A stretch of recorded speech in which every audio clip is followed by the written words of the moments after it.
semble-t-il.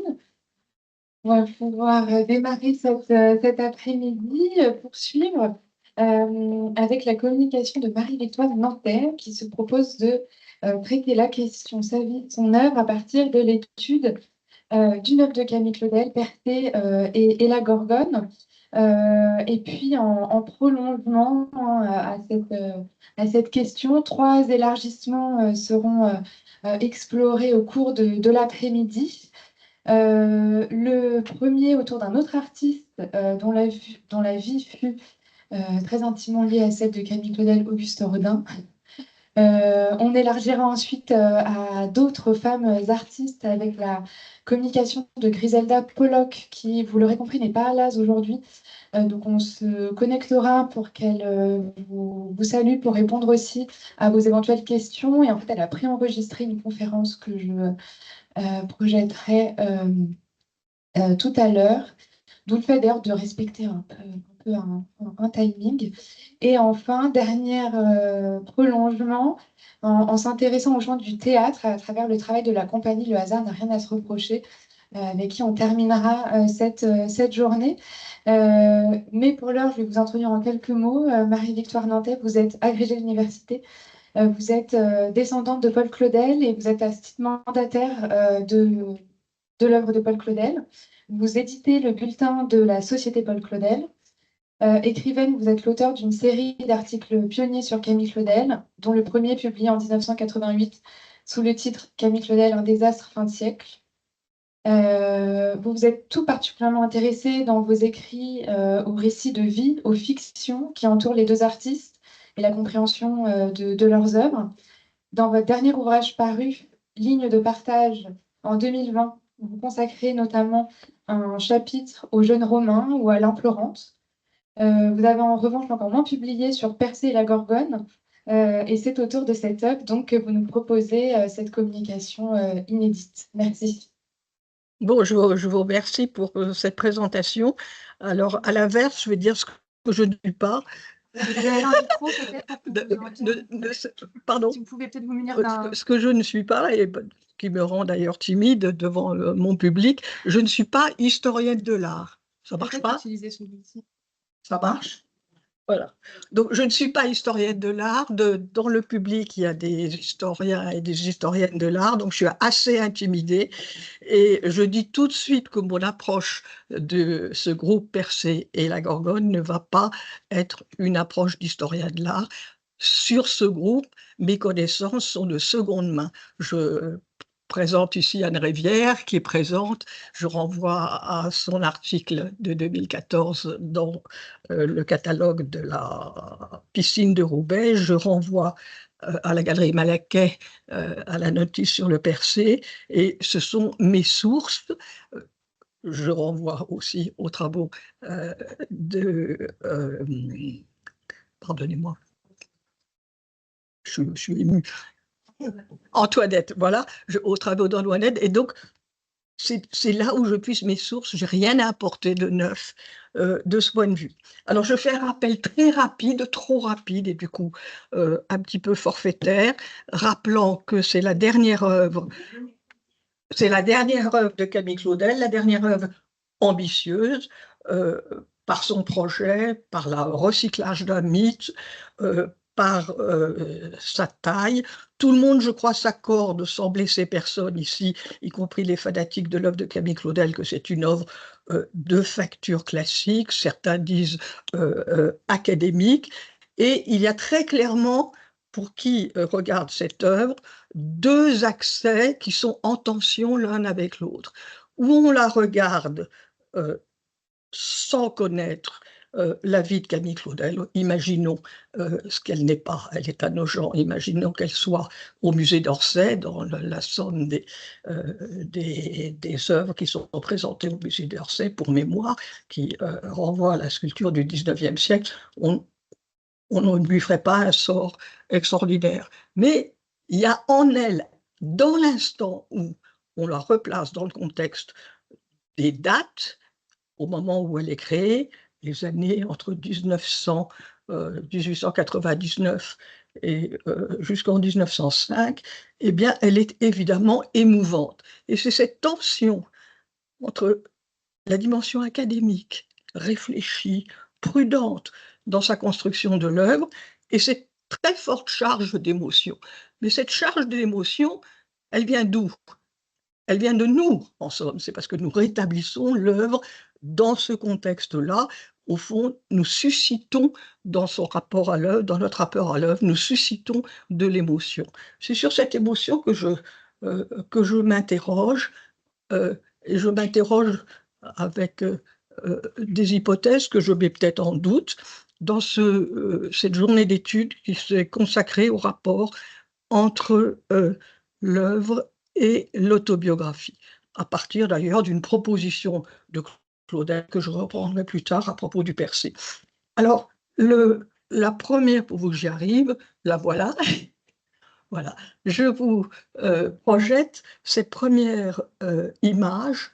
Alors, elle est très célèbre. On voit le Percé grand format qui est, sauf erreur de ma part, le Percé en plâtre, et on voit dresser parallèlement et de côté l'artiste Camille Claudel. Alors, il y a quelque chose d'irrésistible dans cette image. Ce qui est irrésistible, c'est une sorte d'appel de l'image qui nous invite à voir un rapport entre le visage de l'artiste et la tête coupée, trophée, à mi-chemin de la tête coupée, appelée à devenir un trophée, qui est celle de la Gorgone. Cette Gorgone-là, qui est la seule des trois à être mortelle et qui s'intitule, dont le nom est Méduse. Alors, nous sommes en somme pris par cet écho entre les deux visages, et nous faisons une proposition, et cette proposition, c'est elle est la suivante, c'est que Camille Claudel, non pas, c'est pas son visage, mais c'est une image de soi. Elle s'est inscrite dans son œuvre à travers la projection d'une image de soi. Pourquoi pas? Bon, j'ai envie de dire que c'est probable, c'est hautement probable, mais est-ce certain? Hein, nous sommes dans une situation qu'il faut aborder avec prudence, parce que Camille Claudel n'en a jamais rien dit. Il n'y a absolument aucune prise de parole d'écrit de Camille Claudel sur ce Percé, sinon à un moment donné, détruisant sa statue, on pense que c'est celle-là, elle évoque cette statue de malheur, et on pense qu'elle a effectivement détruit autour de 1912 la version en plâtre du Percé. Mais à notre proposition, c'est une projection d'elle, s'oppose le silence de l'artiste. Donc nous forçons en quelque sorte l'œuvre en supposant, et à partir de cette supposition, construisant toutes sortes d'autres hypothèses. Donc nous forçons l'œuvre en disant nous avons ici un autoportrait de Camille. Je rappelle qu'il y avait une autre proposition qui maintenant en quelque sorte n'est plus mise en avant, c'est que ça pourrait être une représentation de sa sœur Louise. Alors, je suis à l'intérieur de cette impasse, en quelque sorte, d'avoir ainsi une Méduse qui incarne Camille Claudel et quand même la résistance du silence de Camille à ce propos-là.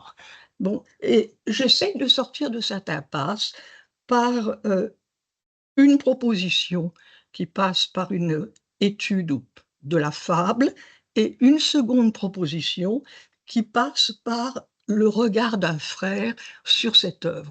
Et peut-être qu'à travers ces deux propositions, à travers ce cheminement qui va converger, nous pourrons peut-être effectivement attester que Camille Claudel s'est projetée dans cette tête, et que dans un dialogue interne au couple du frère et de la sœur, Persée incarne Paul. C'est ce vers quoi je me dirige. Alors, silence de Camille Claudel, mais je ne pense pas que ce soit un risque de dire que l'œuvre parle. Hein, l'œuvre parle. Et qu'est-ce qu'elle nous dit? Bon, Camille Claudel recycle une fable qui est une fable très ancienne, qui à travers le temps s'est transformée, tout en restant fidèle à sa structure fondamentale, c'est-à-dire le combat de Persée contre Méduse et la victoire de Persée sur Méduse. Dans la longue durée, ce combat a pris plusieurs façons de s'exercer et c'est relativement tardivement que ce combat s'est exercé grâce à l'intervention d'Athéna qui a proposé à son protégé Thésée le bouclier qui va lui permettre de saisir l'image de Méduse de sorte qu'il peut intervenir, il peut la vaincre sans lui-même être victime de sa puissance maléfique qui est la pétrification. Alors, Camille Claudel, elle reprend cette fable. Au cœur de cette fable, c'est ce combat. Mais ce qui me frappe, vous me direz, c'est un déplacement minime, mais en même temps fondamental, c'est que elle la réinterprète. Elle nous en propose une version un tout petit peu différente, mais ce déplacement de la version change, à mon avis, la donne. Alors, la version qu'elle nous en présente, eh bien, elle a pour source le livre 4 d'Ovide, et c'est dans le livre 4 que Ovide accorde quelques lignes assez courtes à ce combat de Persée et de la Gorgone. Alors, je vous lis ces quelques lignes. J'arrive, c'est Persée qui parle, dans le cadre d'un récit qu'on lui demande, j'arrive à la demeure des Gorgones. Ça et là, dans les champs et sur les routes, j'avais aperçu des figures d'hommes et d'animaux changées en pierre à l'aspect de Méduse. Son visage hideux s'offrit aussi à mes regards, mais réfléchi par l'airain du bouclier que portait ma main gauche, et tandis qu'un lourd sommeil engourdissait le monstre et ses couleuvres, je séparais la tête du cou. Ce sont ces 4 lignes qui sont accordées à ce combat entre Persée et la Méduse. Alors, comment intervient Camille Claudel? En somme, quelle est sa marge de liberté par rapport à cette fable héritée? Qu'est-ce qu'elle s'autorise? Eh bien, il me semble, c'est la proposition que je vous fais, que ce qu'elle s'autorise, alors je vais, ça c'est l'étude en plâtre, la première en date, voici un détail du marbre de Nogent, et voici enfin le marbre complet, sachant que le groupe est ici au musée de Nogent, je m'arrête sur ce marbre, et qu'est-ce que j'observe? Dans un échange avec Anne Rivière, très vite, elle m'a dit, et tout ça a été lumineux pour moi, elle m'a dit, mais il n'y a pas d'épée. Bon, il n'y a pas d'épée. Donc les 2 mains sont occupées. L'une, elle tient le bouclier qui fait office de miroir, et l'autre, elle élève cette tête en transition sur le trajet qui va la conduire à devenir un trophée avec un pouvoir que vous connaissez, qui est le pouvoir de pétrification. Alors, le choix, à mon avis, le déplacement à la fois minuscule et fondateur, c'est que l'artiste retire l'épée, et donc elle crée une sorte de combat duel entre cette tête et ce Persée, un combat qui passe par la médiation de ce miroir. Et je dirais que à ce moment-là, ce moment qui est arrêté par le groupe n'est pas le moment de l'action. On n'est pas dans ce moment-là où, armé d'une épée, Persée tranche la tête de Méduse, puisque la tête est tranchée, l'action est accomplie, même si elle est accomplie il y a un instant, elle n'en est pas moins accomplie. L'épée, elle n'est pas en train d'être accomplie, elle est accomplie. Et du même coup, nous déplaçons l'intérêt de l'œuvre du fait que ce mythe est recyclé non pas dans une perspective offensive d'action et de triomphe, mais dans une perspective différente que je vais essayer d'analyser tout à l'heure. Donc ce déplacement, je dirais, pour faire simple, et profitant de la métaphore du bouclier miroir, c'est que nous passons d'un arrêt sur image sur une action de tranchée, il est pris dans l'action, et d'un arrêt sur image sur une action très différente, qui est aussi une forme d'action, mais qui substitue à l'action combative, qui substitue quelque chose de complexe qu'on peut analyser et qui est de l'ordre de la contemplation. Le glissement serait, c'est ce que je vous propose, dans ce choix de Camille Claudel, parce qu'en dernière sort, c'est elle qui choisit, et elle choisit non pas le moment de l'action qui serait signalé par l'intervention d'une épée, ou ne serait-ce que la trace d'une épée, mais action d'ailleurs qui se tourne vers une méduse réfugiée dans son antre et endormie, mais ce moment juste après, qui est celui de la contemplation. Alors, cette contemplation, on peut s'interroger toujours avec l'idée que Camille Claudel maîtrise son œuvre, elle a réfléchi, elle reprend en charge cette fable, et tout ce qui est déplacé dans l'histoire héritée est évidemment très intéressant et très riche pour la signification. Alors, nous sommes dans un système, on voit à travers les bras, dans la version, la première, on voit bien que ces bras forment une sorte de demi-arc de cercle qui est un peu comme un piège et qui, nous, les spectateurs, nous exclut d'une certaine manière du regard de l'observation, puisqu'il y a une observation qui se fait en interne entre ces deux bras, qui est une observation qui va de la tête coupée à sa projection en icône sur le bouclier. Alors, j'avance un tout petit peu dans ma réflexion sur les conséquences de ce déplacement euh, d'un percé actif à un percé contemplatif. Alors, ce percé contemplatif, choix de Camille Claudel, ce percé, on peut se poser la question de qu'est-ce qui le pousse à regarder au miroir de son bouclier, qu'est-ce qui le pousse à fixer les yeux sur l'image de cette tête coupée qu'il a vaincue. Alors on peut dire à ce moment-là, de façon la plus simple, que ce qui le pousse à cette situation, c'est évidemment en sous-main, c'est Camille Claudel qui lui impose cette situation. Ce qui le pousse à cette situation, c'est la curiosité.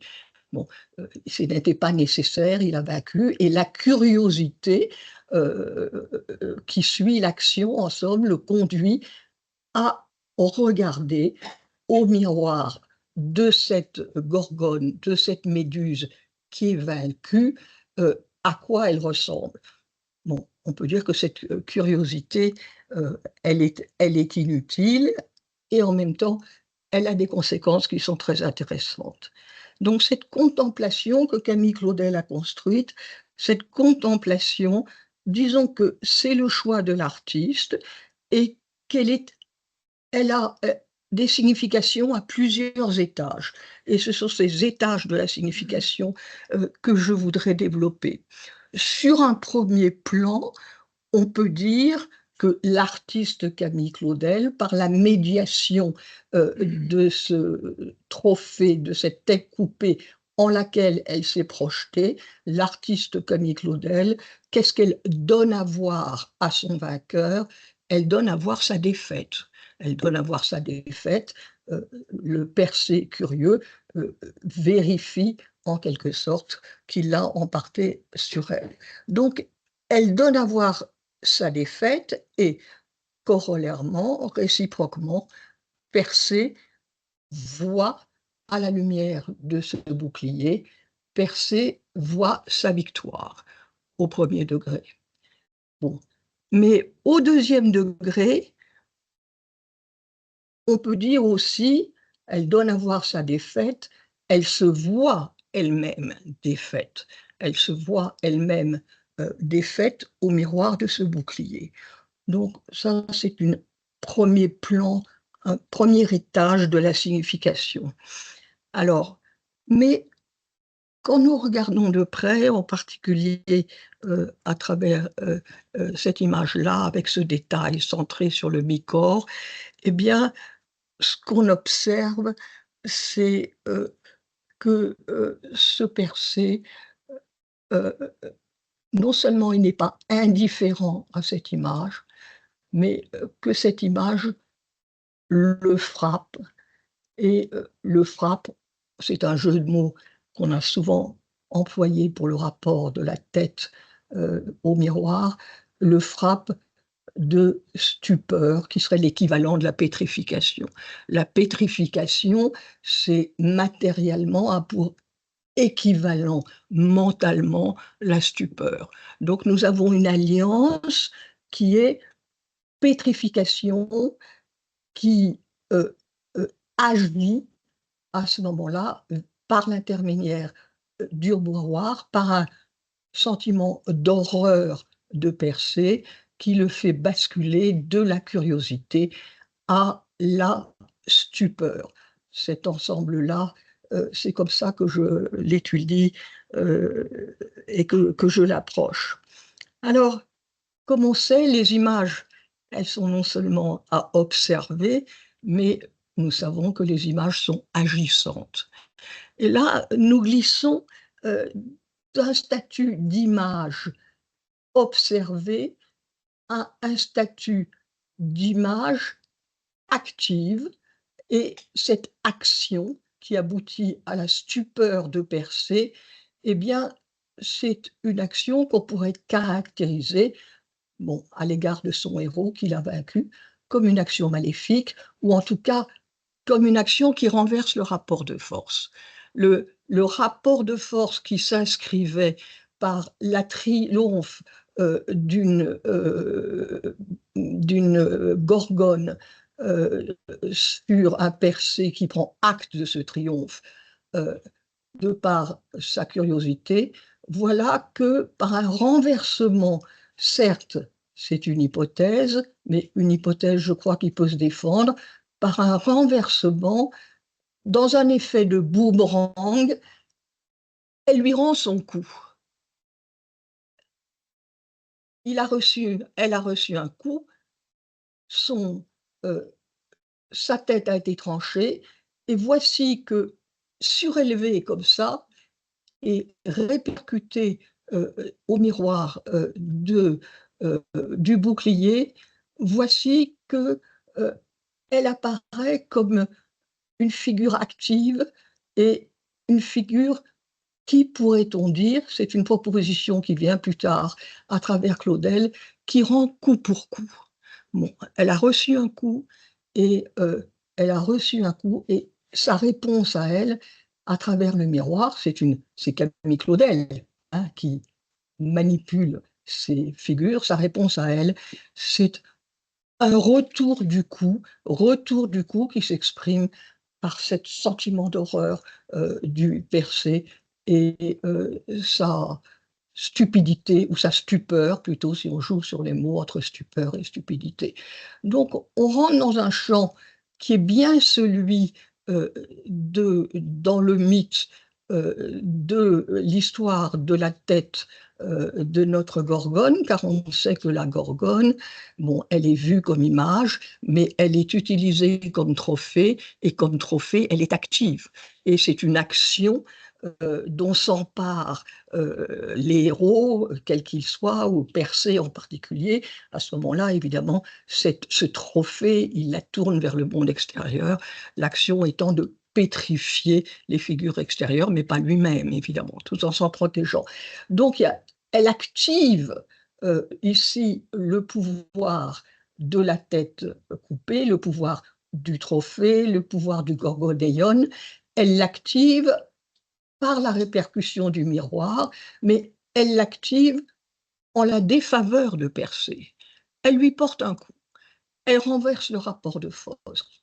Elle renverse le rapport de force et d'une certaine manière, elle nous donne à entendre: j'ai perdu, je suis vaincu. De fait, j'ai perdu, je suis vaincu, mais j'ai toujours une capacité de nuisance qui est réalisée dans cette statue. Alors, je ne veux pas dire que Camille Claudel, intentionnellement, a construit cet aller-retour de l'image, cet effet boomerang, ce renversement du vainqueur en vaincu, mais c'est une proposition que je fais à travers la construction initiale de cet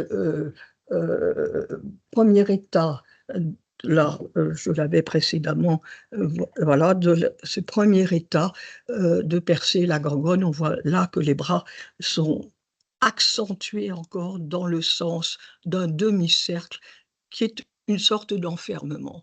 Bon, voilà que ce couple est enfermé dans un demi-cercle mortifère, hein, mortifère dans la mesure où nous avons coup pour coup.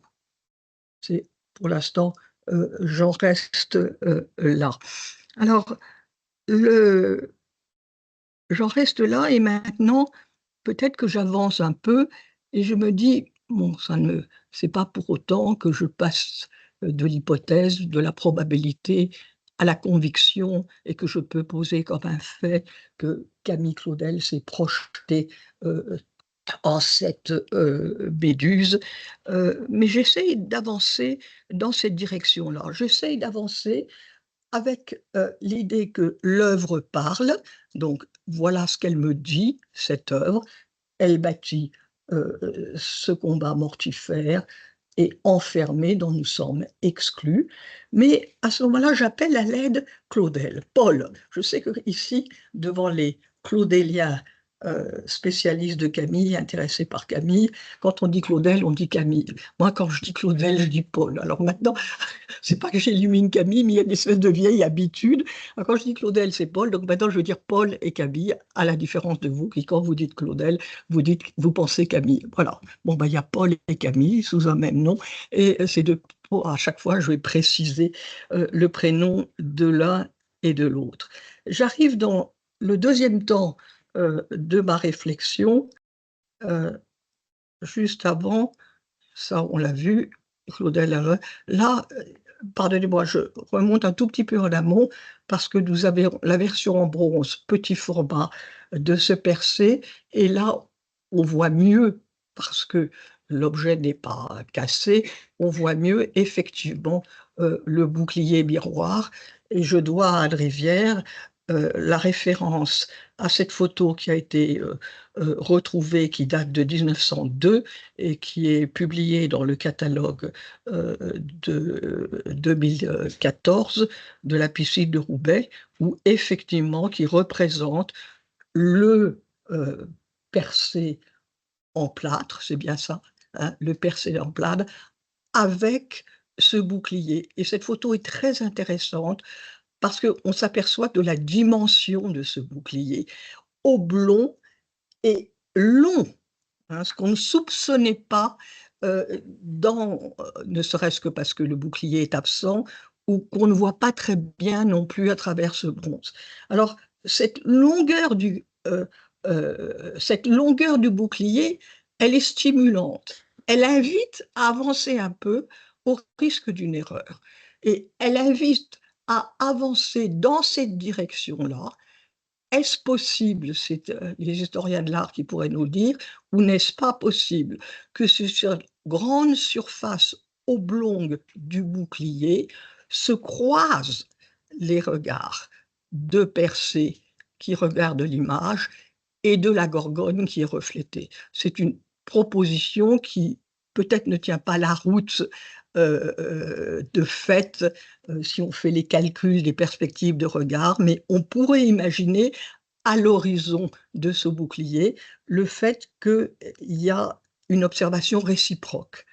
Euh, Elle pourrait tête coupée, voir au miroir de ce grand bouclier oblong, elle pourrait voir le Persée la regardant. Parce que là, on a un système, j'ai envie de dire, de persécution réciproque, hein, pourrait-on dire, qui se construirait. Alors, je ne suis pas sûre que ça tienne la route, je le regrette, parce que quand on voit bien les yeux de la Gorgone, bon, moi j'aurais voulu qu'ils soient un peu plus bas et qu'ils convergent effectivement plus. Donc là, j'avoue que je suis fragile sur beaucoup d'autres choses, mais là, bon, c'est une possibilité, je m'y précipite, mais je ne pense pas que ce soit possible. Voilà, je dis ça comme ça. Et je ferme la parenthèse. Alors maintenant, je passe à Claudel. Pourquoi est-ce que Claudel Paul? Je passe à Claudel Paul, ne serait-ce que parce que cette journée consacrée à le rapport entre œuvre et autobiographie, et bien que cette journée concernant Camille Claudel part d'une proposition de Paul Claudel, à savoir que l'œuvre de sa sœur est tout entière l'histoire de sa vie.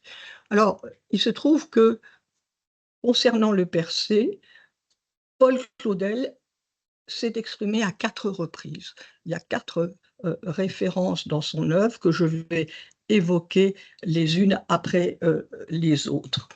Alors, ce regard de Paul Claudel m'intéresse parce qu'il va dans le sens de cette proposition que je fais d'un regard réciproque, d'un système de persécution, d'un enfermement mortifère, et cela à l'initiative de l'artiste qui a la main et qui a battu cette construction qui prend au piège de son système le Persée qu'il a vaincu. Alors, Paul Claudel voit la même chose, mais il le voit dans une autre position que la mienne. Il ne le voit pas de l'extérieur, mais il le voit tout simplement parce que quand il regarde ce Persée, dans un contexte très particulier que je vais évoquer, quand il regarde ce Persée, instinctivement, il se glisse dans le personnage de Persée.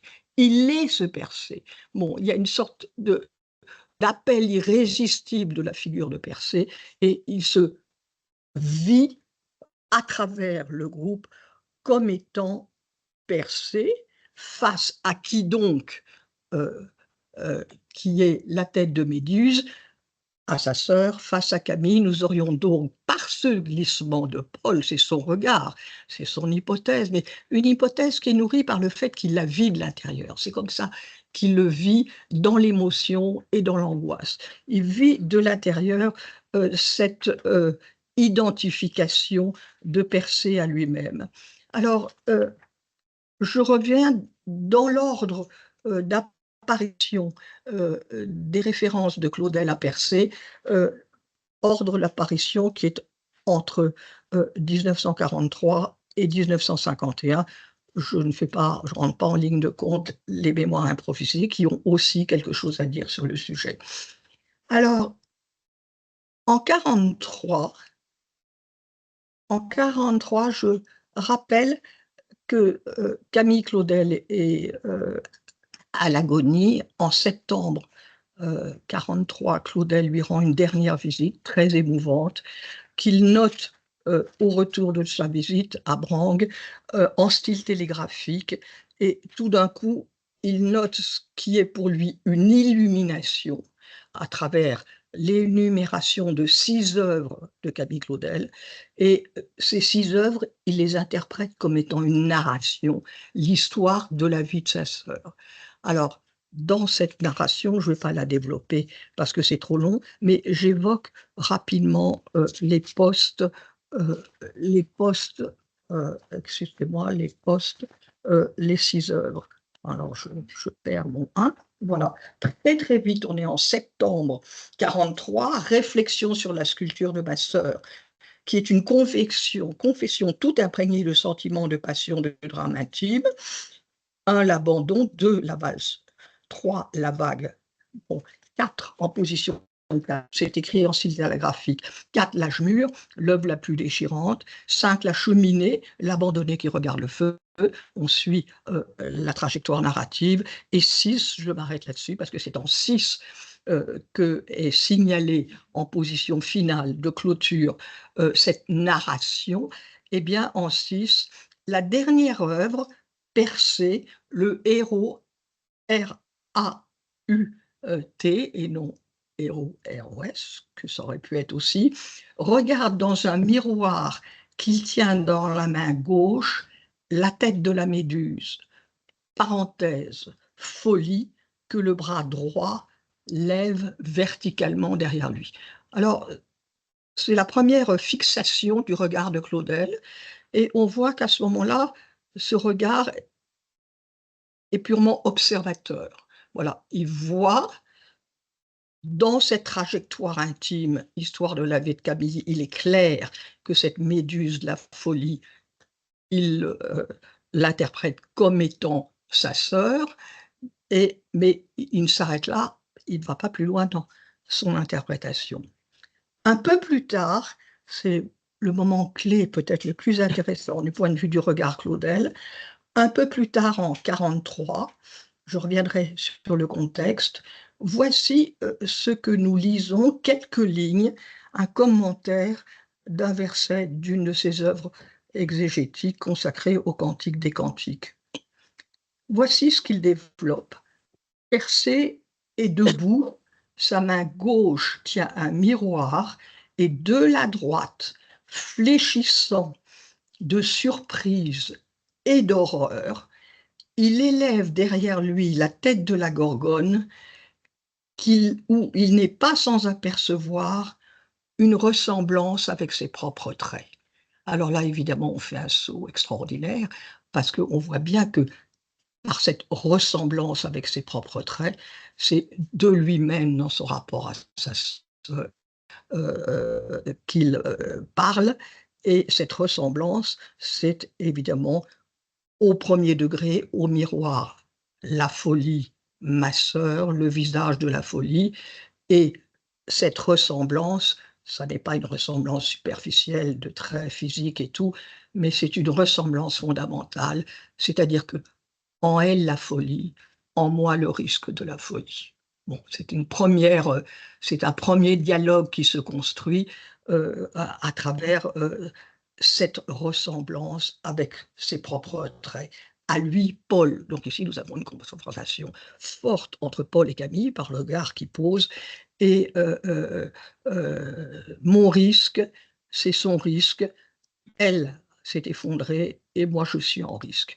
Alors, c'est un peu effrayant, effectivement, de voir en une méduse la folie, son propre risque de folie sur lequel déjà on a pas mal élaboré à propos de Claudel, en particulier en 1905. Lui-même, il y a un poème célèbre qui s'appelle Ténèbres et qui évoque le fait qu'il a failli sombrer dans la folie à la suite de sa dramatique histoire d'amour avec Isée. Mais je ne vais pas m'étendre là-dessus. Mais alors, ce qui est intéressant, c'est qu'il poursuit, toujours dans ces 4 lignes, tiré d'un commentaire d'un verset du Cantique des Cantiques, il poursuit par cette proposition inattendue, car le destin ne marche pas toujours devant nous, il nous suit pas à pas, comme le monstre derrière le cavalier de Dürer nous presse. Alors là, je renvoie mentalement, parce que je n'ai pas l'image, je le regrette, j'aurais pu la trouver, j'aurais pu vous le projeter, de cette très célèbre, euh, euh, pardonnez-moi, œuvre, mais c'est vraiment... Estampe, voilà. Et de merci Antoinette. Par cette très célèbre estampe de Dürer, qui est vraiment une image absolument fondamentale de la culture allemande, qui a donné lieu à toutes sortes d'interprétations. Et qu'est-ce qu'on voit? Je la décris mentalement. On voit, avançant sur son destrier, avec autorité, avec force, une image positive d'un chevalier. Et on voit à sa gauche la mort, avec les attributs de la mort telle qu'on la représentait dans ce type de gravure. Et on voit à l'arrière, donc effectivement, poursuivant le cavalier, hein, on voit à l'arrière le monstre qui est interprété comme étant le démon. Là, voilà que Claudel nous dit ceci, alors qu'il se glisse dans la figure du Persée, euh, alors qu'il est face à sa sœur, alors qu'il partage le risque de la folie, voici que tout d'un coup il change de pied dans sa proposition et il nous dit je suis le cavalier et je suis poursuivi derrière moi par le monstre. Alors j'essaie de comprendre ce glissement du face à face, bon, à un monstre qui est derrière. Bon, la médiation, c'est l'image de Dürer. Pourquoi ce monstre est derrière? Et là, je fais appel au contexte très précis, qui est un contexte chronologique, de temps, d'époque. Nous sommes en 43. Et en 43, c'est une année décisive pour Claudel, parce que c'est l'agonie de Camille Claudel, sa mort fin octobre 43, et après, les douleurs de sa disparition, sa méditation, etc. Donc, on est à la frontière du point de vue du contexte, qui est un contexte sinistre, qui l'émeut énormément, de la disparition de sa sœur, à qui il a rendu une ultime visite, son émotion, c'est l'histoire de sa vie, tout ça est bien construit, et puis le fait qu'elle meure. Alors on peut dire, euh, puisqu'elle meurt, euh, 43, fin 43, quand il évoque ce Persée, debout, avec sa main gauche, fléchissant de surprise et d'horreur, eh bien, en 43, on peut dire fin 43, Camille Claudel est décédée. Elle est décédée. Alors, elle est décédée, donc elle ne peut plus le mettre en difficulté, elle ne peut plus agir par l'horreur de la folie qu'elle projette et dont il sent que il l'habite, et il en est habité aussi. Alors, la dernière proposition de Claudel qui nous fait comprendre et avancer dans l'interprétation, c'est qu'est-ce qui le poursuit? Qu'est-ce qu'incarne ce monstre dès lors que effectivement elle est vaincue, elle n'est plus en mesure d'agir, elle est vaincue à la fois par le fait qu'elle est morte et elle est vaincue aussi sur un autre plan de la signification par le fait qu'il a pris main sur elle à travers le fait qu'enfin il trouve un sens à sa vie qui explique, euh, qui lui explique à lui-même quel est le rôle de la folie, comment elle se situe. Alors, Camille Claudel est mort, mais qu'est-ce qui demeure? Qu'est-ce qui demeure? Il demeure recto verso l'envers de la folie qui est le remords. Il n'est plus confronté à cette folie. Camille a disparu. Il l'a il y a fait face comme il a pu, tragiquement, à vrai dire, ça a été pour lui extrêmement difficile. Et voilà que, morte, elle le poursuit comme le monstre de Dürer. Et qu'est-ce qui le poursuit, en fait? Ce Paul qui a fait interner Camille, en somme, qui lui a coupé les pieds, la tête, si on veut, poussé, qui l'a vaincu. Eh bien, qu'est-ce qui le poursuit? C'est le remords. Donc dans ce système-là, il y a, que j'évoquais tout à l'heure, au début, il y a une construction qui est ma folie, sa folie, le coup porté, l'image agissante, la pétrification de l'esprit, mais il y a aussi, dès lors que fin 43, Camille Claudel a disparu, il y a aussi l'équivalent du point de vue de Paul de la folie qui est le remords. Folie et remords forment un couple absolument indissociable et le remords, c'est l'envers de la folie. Le remords, c'est l'envers de la folie et en ce sens, Camille Claudel est toujours agissante à travers le fait que sa situation de sacrifié, son internement dont Paul a eu la responsabilité, le fait que métaphoriquement, il a coupé cette tête qui suscite l'horreur, eh bien, lui-même, la répercussion pour toute sa vie, qui va le poursuivre toute sa vie, c'est qu'il en a le remords. Et c'est dans ce contexte-là qui se pose la question: avons-nous mes parents et moi, avons-nous fait tout ce qu'il fallait pour elle? Il l'exprime ainsi. Euh, le, En septembre 43, conclut sa note, pardon, en septembre 43, quand j'évoquais ce trajet narratif, il conclut sa note en disant: tout le monde l'aime, me dit-on, amer regret de l'avoir ainsi aussi longtemps abandonné. Quelques jours plus tard, il achève son analyse des 6 œuvres de sa sœur par cette question: avons-nous fait, les parents et moi, tout ce que nous pouvions? Quel malheur que mon éloignement. Continuel de Paris, journal septembre 43.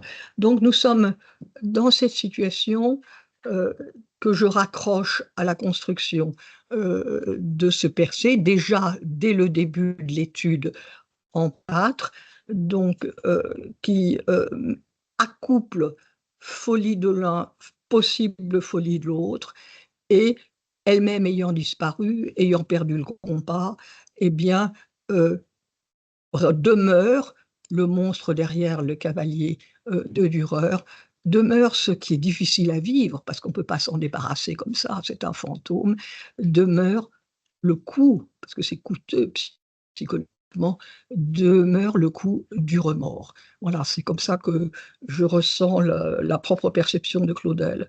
Alors, je termine là-dessus en disant que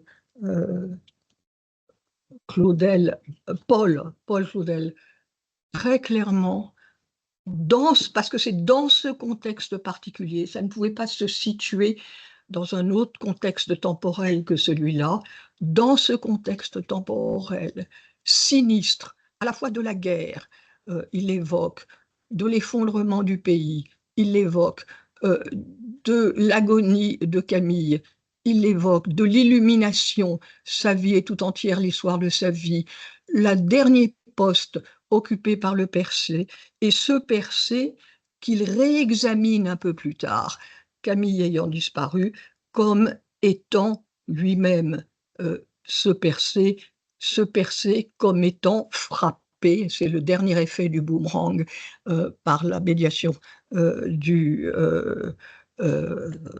bouclier, comme étant frappé par le remords. Et cette persécution-là, le remords, elle est jusqu'à la fin. On ne se débarrasse pas du remords, hein. C'est un fantôme dont on ne se débarrasse jamais, d'une certaine manière, ce remords. C'est en dernier ressort la victoire de Camille sur son frère. Voilà. Bon, ben, j'ai terminé.